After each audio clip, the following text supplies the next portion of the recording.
So I would like to share um, my story on what in the restraining order that was not set, but where my daughter said that I have a drug problem. Okay, even though her husband has a medical marijuana card and stuff, but if I have a drug problem, then but anyhow, let's stick to what my problems are. But she put in here, and like I said, this was not set the sheriff deputy who delivered it says normally in Lake County they'd go ahead and set it on caution, and then we'd have to go to so I'd have to stop everything I'm doing, would have had to take everything down, but it was not set. So ask yourself that. But hey, continue to judge, but this is for more to talk about my drug problem. Okay. So yes, I I have a medical marijuana card. I absolutely do. And I absolutely consumed weed before it was legal. I consumed it in the state of Ohio way before. I'm just letting y'all know. Yes, I did. I absolutely 1000% did all those things. But let me talk about how my drug problem. Okay. I was 29 years old before I ever smoked weed for the first time. I was raised to believe it was the devil's lettuce. Just, you guys, I'm just saying, I came from a very religious background. So I don't like alcohol. I do not like the taste of alcohol. I think God actually helped me with that because there's major alcoholism in my family, but alcohol is just it. I just don't like it. I've tried, just don't. So even when I tried weed the first time, I didn't like it. I just didn't like it because it made me tired and hungry. I didn't need help in those departments, certainly not in the hunger department.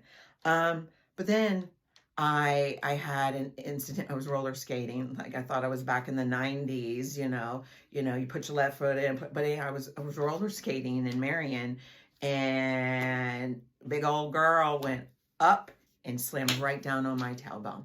And because I'm introverted, I literally, in so much pain, got up, went and sat down. Anyhow, the point is my tailbone got fractured. And then evidently years later, basically, I guess there was chipped, and it caused some major nerve damage and what would be called drop foot by today's standard. Anyhow, and so I had a back surgery. Still, everything was good. And I, like I said, dropped foot, so I didn't feel anything in my leg.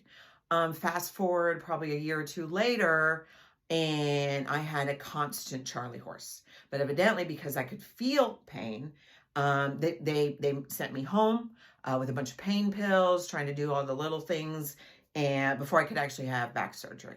So for over a month, I sat with a constant Charlie horse where they sent me home with the strongest drugs, where I would literally pop those pills. I'd set a timer because it still was painful. And I got to the point where I was like, I'm going to be a pill user. Like one of those, like there's a mini series somewhere about how people start out with actual medical problems and end up having major drug problems because of the pill popping. And it was like, I cannot have this happen.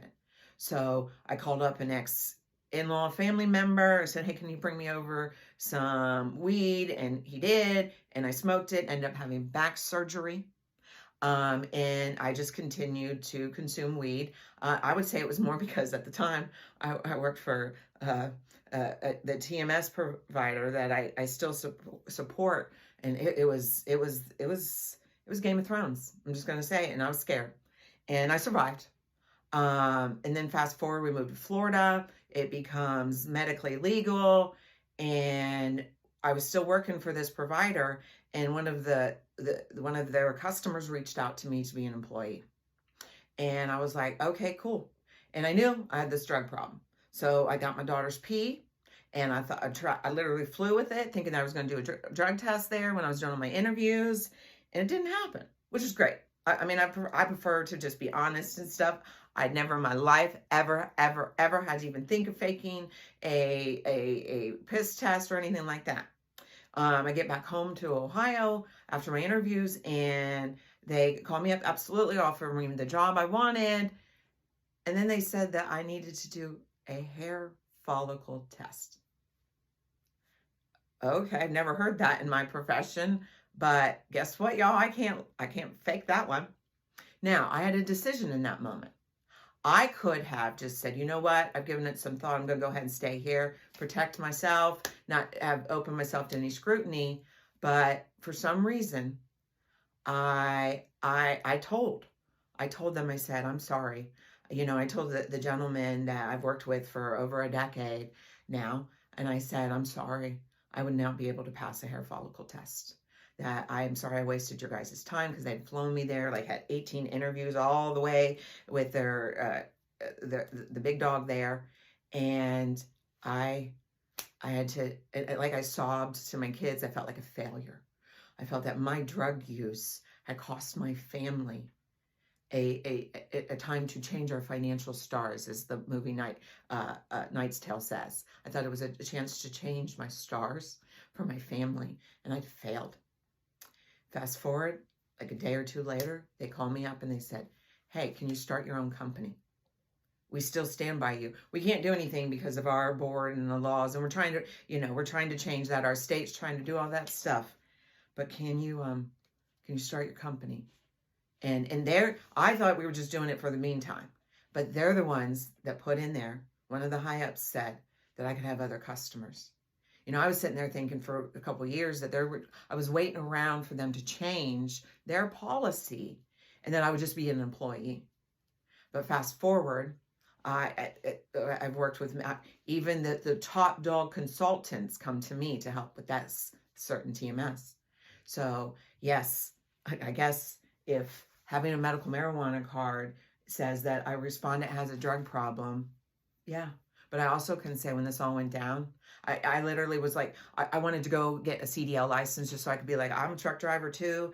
And I realized I couldn't do that because I couldn't have my medical marijuana card. And I didn't give up. I was like, well, I can't give that up for that.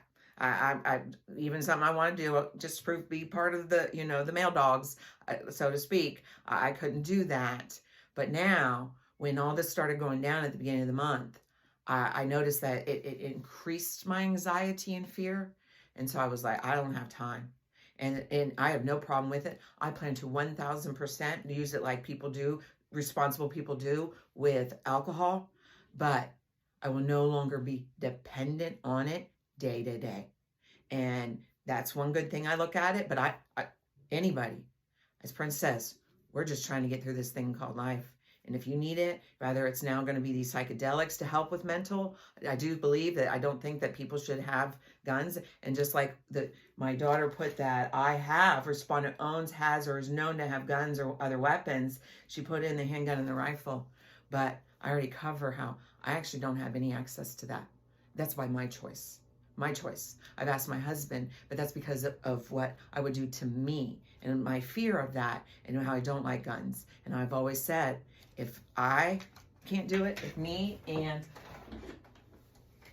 Lucille can't get up to a bad guy, then it just wasn't meant to be my time. And I'll be up in heaven praying for you all. So that's my drug problem story.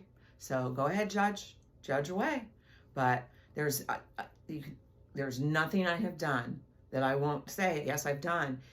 Maybe it helps somebody, maybe I provide a laugh. But at the end of the day, what I'm trying to do is just have everybody, including myself, do better by our families and our children. So, thank you.